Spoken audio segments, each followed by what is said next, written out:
The Charlotte Ledger Podcast is a member of the Queen City Podcast Network.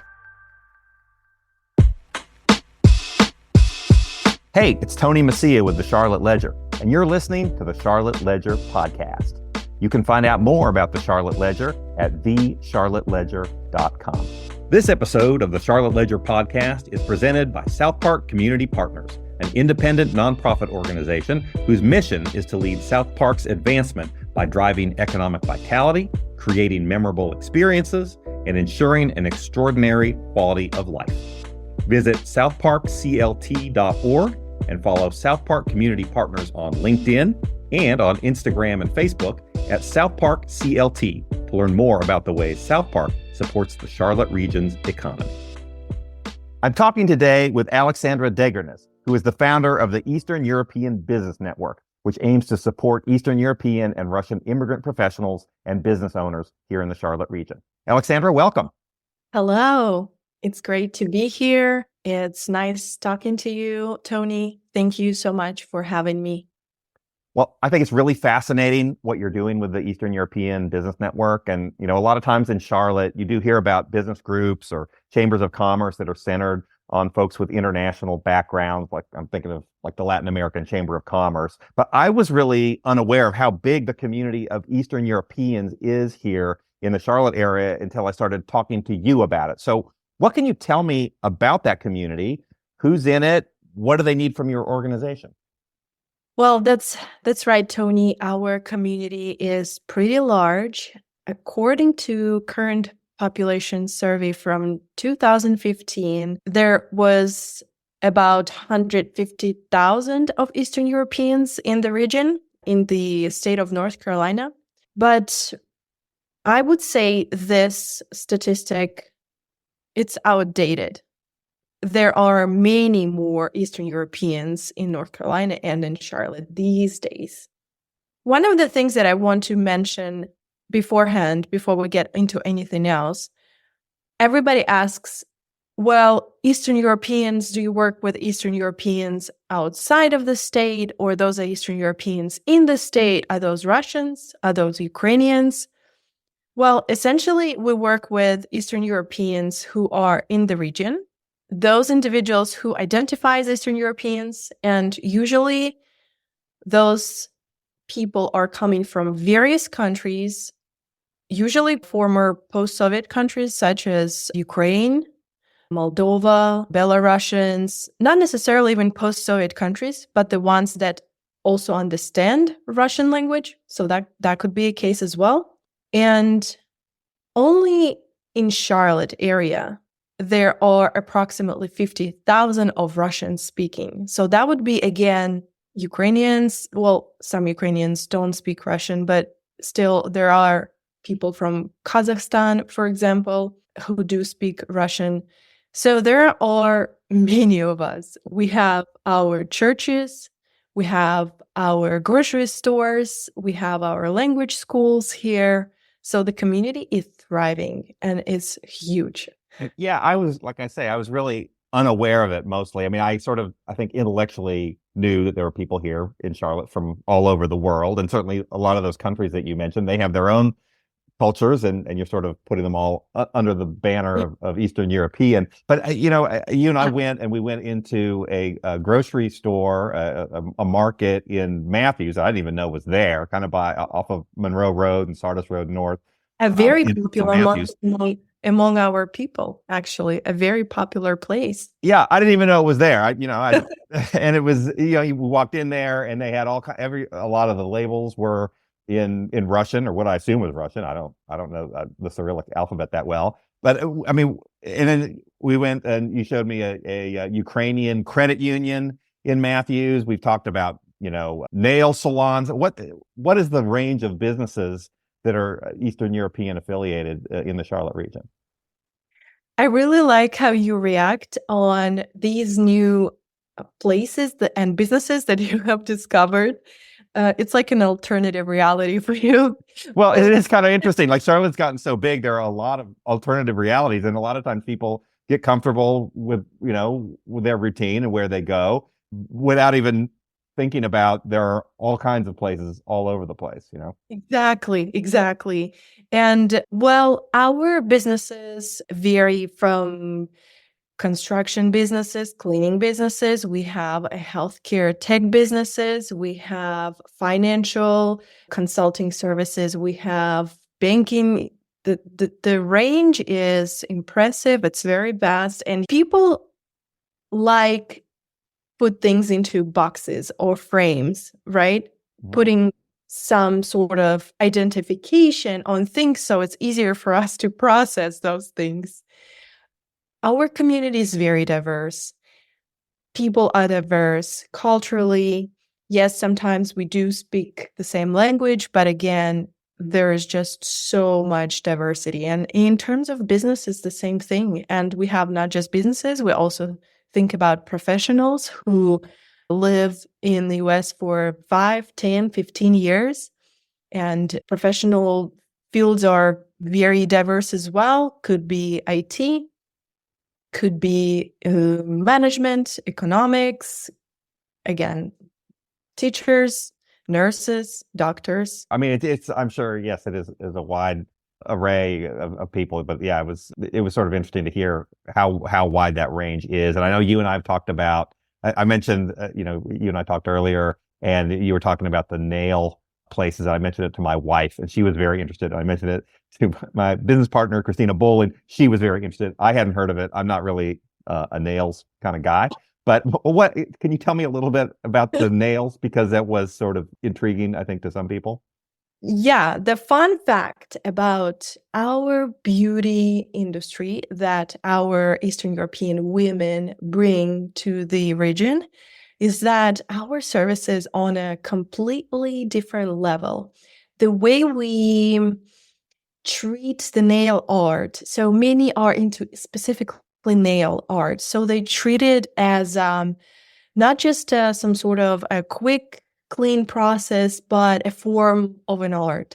And of course, women like to take it on another level when you are living with this process. So we're talking about nails, for example. Yes, I see lots of growth among specifically beauty industry. I see our women are leading the industry, and as a result, their salons are very popular in the region. Yeah, and I think another thing you were saying was that, and certainly there are people with Eastern European backgrounds all over the place in a lot of different industries, but it does seem like a lot of these businesses are setting up in Matthews, in South Charlotte, in the Ballantyne area. Is that accurate? You know, I did not conduct an analysis, and it's hard to say that that's the case. There are some salons in Matthews that I'm personally aware of. And unfortunately, I don't know if there's anything up north, like Huntersville area, but I would not be surprised if there is, because our community members live usually on more developing areas of the Charlotte area. So I could assume that Huntersville would have a salon or two in the industry as well. Okay. And so what sort of services does this community need? I know that, with the Eastern European Business Network, I think what you're trying to do is connect some of these business owners with each other, number one, but then also plug them into the larger community in the Charlotte region. So, is that right? And what sort of services do these folks need? Building the sense of belonging and building the sense of community for our entrepreneurs, professionals, and business owners is important for our organization. However, we are also focused on being the channel towards new opportunities for our businesses and professionals. Lots of time, language barrier or cultural lack of cultural understanding, cultural barrier could prevent those individuals from building more valuable connections with individuals just in a broader area. Again, language and cultural barrier are the major factors. If we don't feel with people like we know each other, understand each other, we don't usually feel comfortable, and that's natural that people just tend to stay within their community members. So our organization as any chamber of commerce, we serve our community members and the members of our organization by providing quality networking opportunities. The other side is also education, business and career development education. And last but not least is advocacy, being the voice for the needs of our business community. And Alexandra, you also have a very interesting personal story about how you got to Charlotte. Can you tell me about that? Yes. Where do I start with? Okay. My immigration journey started in 2013. Before that, I did live in Russia. I went to a university there and I studied public relations. In 2013, I came here with my husband, who was Russian American. And unfortunately, we had to separate. And the experiences that I've been going through were extremely challenging due to immigration, the challenges of adaptation. In my opinion, we had abusive relationships and it didn't feel good at that time. I was very scared and it was difficult to leave. I had very low self-esteem and it was difficult to navigate in a new country. That was a challenging time that really made me more resilient. Did you speak English when you came to this country? I did. It was very limited and I did have a major language barrier. So you got out of that relationship and then you were on the West Coast, is that right? Yes, I lived and worked most of my time in Los Angeles. I started my career with various part-time jobs. Los Angeles has lots of modeling, acting, waitressing type of work where you just serve at the parties, you drive deliveries. So that kind of part-time gigs led me to understand that I am pretty good at working within the events industry. I enjoyed working with people. I'm very organized and I love seeing the results of my hard work. So for about 6.5 years, I worked in the event production industry. I worked as an event production manager. I worked as an event contractor. I worked at corporate. I worked for production companies. So just a very diverse events experience from festivals to corporate events. That was lots of fun. So how did you wind up in Charlotte? I moved to Charlotte 4 years ago with my lovely husband. His family still lives here in North Carolina, and we wanted to be around the family, around the nieces. And then COVID happened and events industry completely disappeared. So my husband was doing his job and I was doing lots of puzzles at that time. That was very uncertain times for all of us. And at that time, 4 years ago, I realized that I'm on a new career path that is something more meaningful and much, much bigger than the things that I've done before. We'll be right back to the conversation. But first, this episode of the Charlotte Ledger podcast is presented by South Park Community Partners, a nonprofit organization whose mission is to lead South Park's advancement. What was your impression of Charlotte? I mean, you were from a different country, you'd been on the West Coast, you'd been in Los Angeles. And so when the prospect of moving to Charlotte came up, what did you think about that? And how have you found Charlotte since you've been here? So my husband has his family here. We visited Charlotte a few times. And after living in Charlotte, I realized that it's a growing city. There are so many new opportunities come your way. There's much less competition than in Los Angeles. And it feels like the city is growing, opportunities are growing for people, and it's lovely to live here. There's lots of entertainment. So after living in Charlotte for just a few months, I felt like, yes, this is the right place. I'm staying here. I love it here. I mean, not just me, but with my husband. But yeah, we absolutely love Charlotte. Yeah, it is. Charlotte is often described as a place with a lot of newcomers, and there certainly are a lot of people who are moving here or have only been here a few years. But it's also one of these places because I think there's so many newcomers, there's really an openness to being able to do things and being able to have an impact in a way that maybe in some other, old line cities, it would be hard to break in. It seems like in Charlotte, you're able to come here and hit the ground running, get involved in something, and people tend to be, I think, pretty open and welcoming to that. Is that what you found? Yes, I did. Yes, definitely. Seeing the new restaurants, seeing all of the cultural exchange. As president of Eastern European Business Network, I attend a variety of events in the city. One of my favorites are the ones that local chambers host.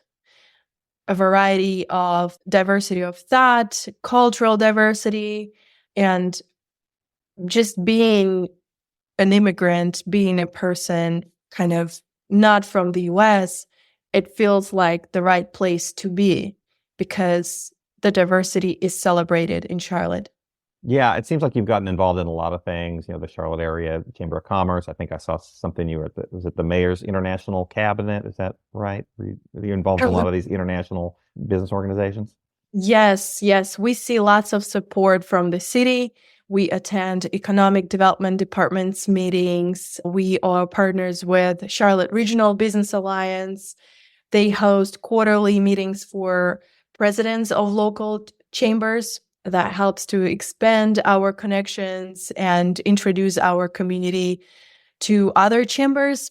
And yeah, lots of great things for our organization. We feel very welcomed and we feel very excited about everything that's coming our way. And I know you've also taken comedy classes. What is that like? Well, not quite yet. I am planning on taking improv classes by Paul Marks. I do love comedy. I think having a good sense of humor helps you in life. I think that's right. That's right. Just to be able to smile and laugh about things. There are some serious things in life, but be able to go through life with optimistic and finding the upsides, being a glass half full person as opposed to a glass half empty person, I think is a much better way to go through life, don't you think? Yes, humor is a self-reflection. Humor is not treating yourself too seriously. And all of these thought processes, exercises, mental exercises help you to be more resilient and more positive. And as a result, a happier and more successful person.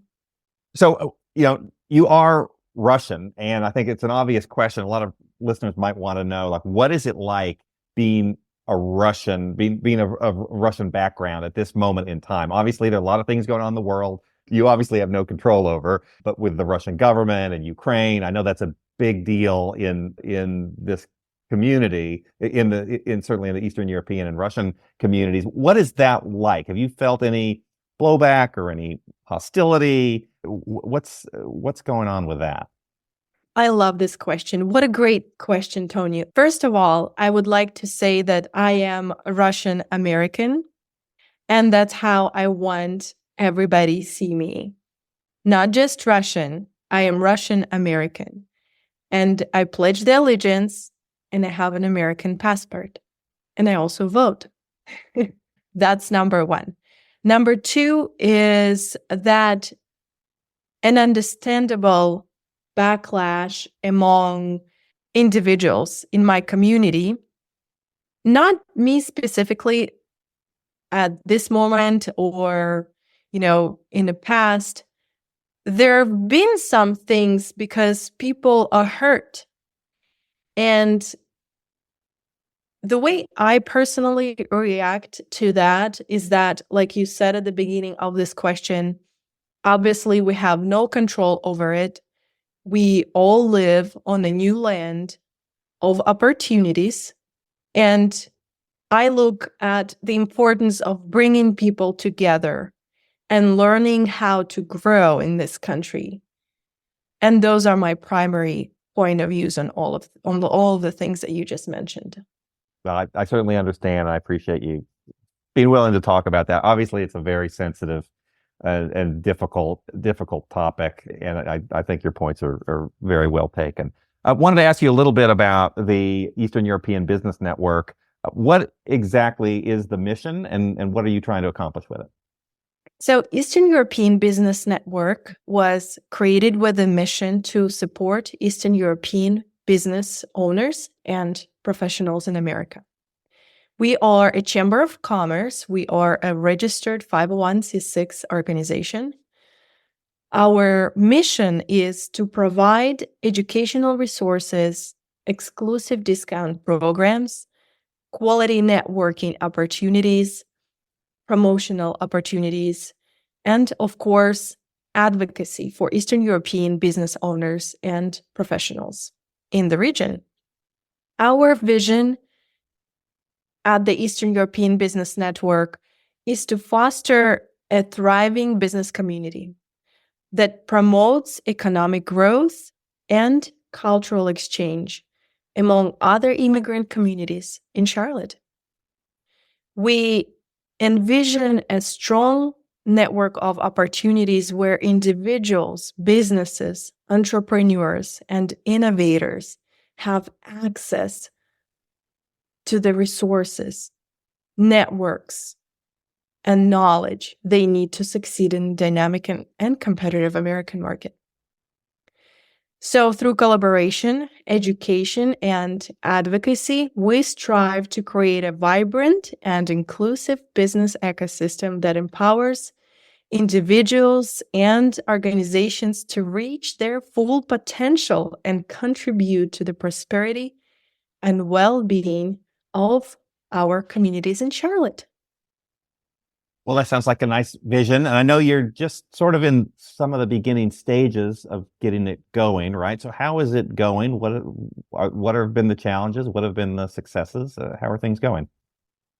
Let's talk about challenges first. For us, communicating the power of networking to our community members, that would be probably one of the challenges. Due to cultural barrier, many of our community members do not quite know how to network. I'm not going to even say that all Americans know how to network. It's a special thing that you learn with experience, and you have to have practice. But for Eastern Europeans especially, we are colder, we are more closed, and being all cheerful and how y'all doing, that Southern vibe, welcoming, smiling is a little bit, it's a challenge for many of our people. So that would be probably one of the main challenges. But really, so far, we have been concentrating on building the value for our organization. We got our status this past August in 2023. We've been building relationships with local organizations. We were trying to increase the awareness about our community, about our businesses and our professionals. And on May 30th, we are going to bring together our valued partners and organizations that support our mission and our community members together, and we will launch our organization. We will release the memberships, workshop schedules, and events schedules. Well, that's great. And, the Charlotte Ledger is happy to be working with you on that. I just think it's something that's kind of neat for Charlotte, and great for business owners and for the community. And, looking forward to that launch event. What is it going to entail? Where is it going to be? How can people find out more information about it?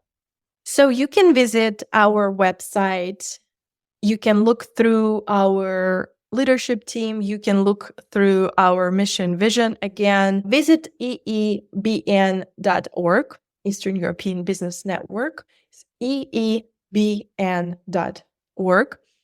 And please subscribe to our newsletter so we can reach out to you, inform you about our upcoming events, tell you about the latest news.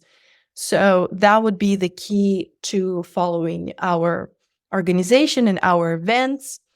And the event itself, the launch event, will be on May 30th, starting at 5 p.m. at the Dubois Center uptown at UNC Charlotte building. We are going to have light appetizers and a social hour, and then we will have a more official part where we will present some of key speakers specifically talking about the power of network. So we would love to see those who value the power of diversity, who are interested in entering the new market and mingle with Eastern European business owners and professionals. You are welcome.